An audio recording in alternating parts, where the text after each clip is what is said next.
Bonjour à tous, bonjour ou bonsoir, selon le pays dans lequel vous retrouvez. Ici, c'est l'évangéliste Alessandre Olu.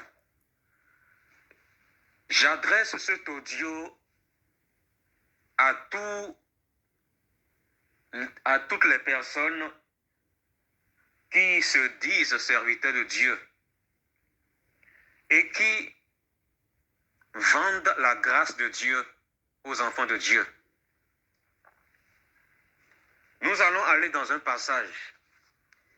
Oui, nous allons aller dans la Bible parce que, vous savez, moi, je parle par la parole de Dieu. Voilà, je parle par la parole de Dieu. Je parle par la parole de Dieu. Si tu n'aimes pas la parole de Dieu, tu vas me détester pour rien. Tu vas me marginaliser pour rien. Tu vas me dire que je suis devenu fou. Mais à la fin, là, à la fin, lors du jugement, nous allons voir qui d'entre nous est fou. Allons dans Matthieu chapitre 10, verset 8. Voilà, je vais aller tout droit au but parce que moi, je n'aime pas tourner autour du pot. J'aime être direct. Matthieu 10, verset 8. Moi, je ne sais pas si les gens lisent leur Bible avant de commencer à servir Dieu. Je ne sais pas si les gens lisent leur Bible. Matthieu 10, verset 8.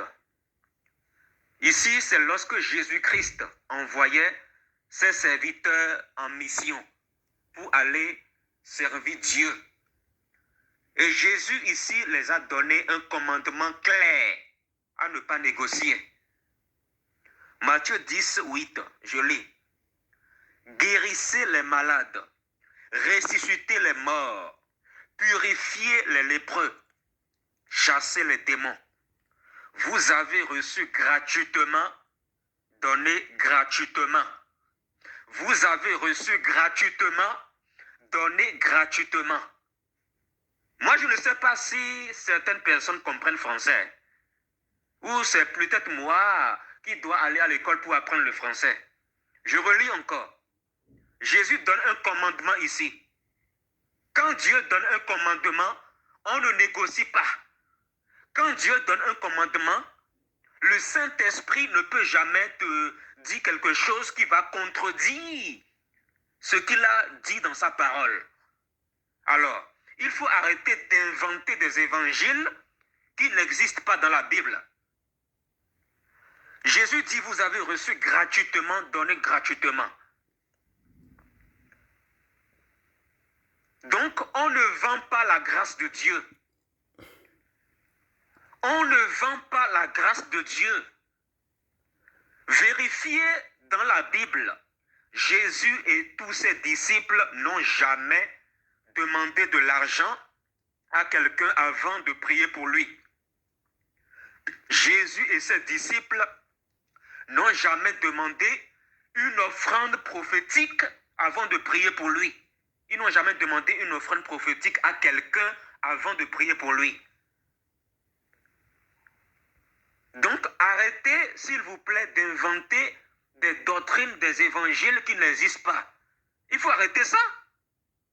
Il faut arrêter cette histoire d'escroquerie, d'arnaque-là, en se servant de la phrase « Dieu m'a dit, Dieu m'a dit, Dieu m'a dit ». Dieu ne t'a rien dit, tais-toi. Dieu ne t'a rien dit. Il faut arrêter ça. Repentez-vous.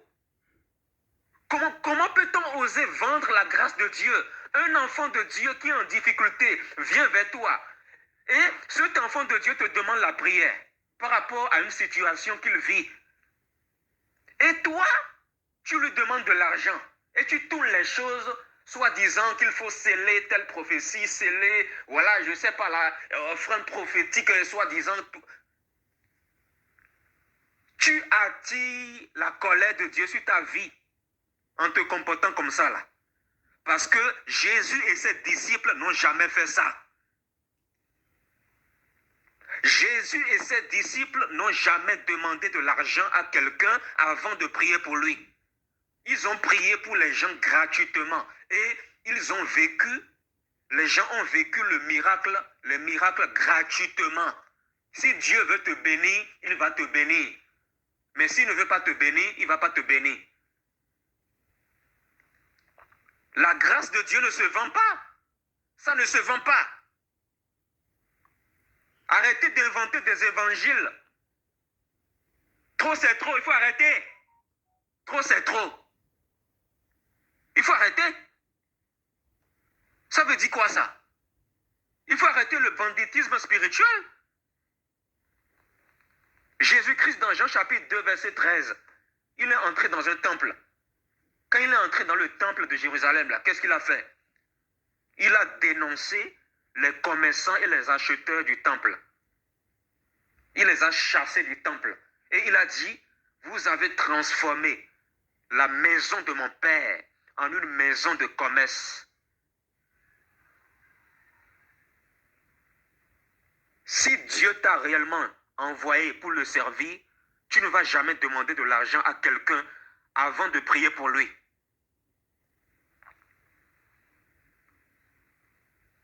Il y a des gens, le cœur est déjà animé par la cupidité depuis le ventre de leur mère. C'est pour cela que le diable se sert de ça pour se déguiser en ange de lumière, pour leur dire, de dire à telle personne de donner telle offrande pour qu'il prie pour lui afin qu'il expérimente le miracle. Et ils vont témoigner après pour dire que c'est Jésus-Christ qui les a demandé de donner telle offrande pour qu'ils prient pour expérimenter le miracle. Vous voyez comment le diable trompe les gens? C'est pour cela qu'il faut avoir un cœur pur. Il faut avoir un cœur pur. Enfant de Dieu, si quelqu'un te demande de l'argent, avant de prier pour toi, sache que cette personne-là ne connaît pas la parole de Dieu. Voilà, moi je parle ouvertement. Vous comprenez? Moi je parle ouvertement. Je n'ai peur de personne. Il faut arrêter la cupidité. Dites aux enfants de Dieu aussi que la dîme n'est pas une obligation. La dîme n'a rien à voir avec l'église de Jésus. Arrêtez de ramener les chrétiens sous la loi. Arrêtez de ramener les chrétiens sous la loi. Il faut arrêter ça. À un moment donné, il faut des gens pour se révolter et dénoncer tout ça là. On ramène les gens sous la loi. Or, la Bible dit que ceux qui sont dépendants des œuvres de la loi sont sous la malédiction.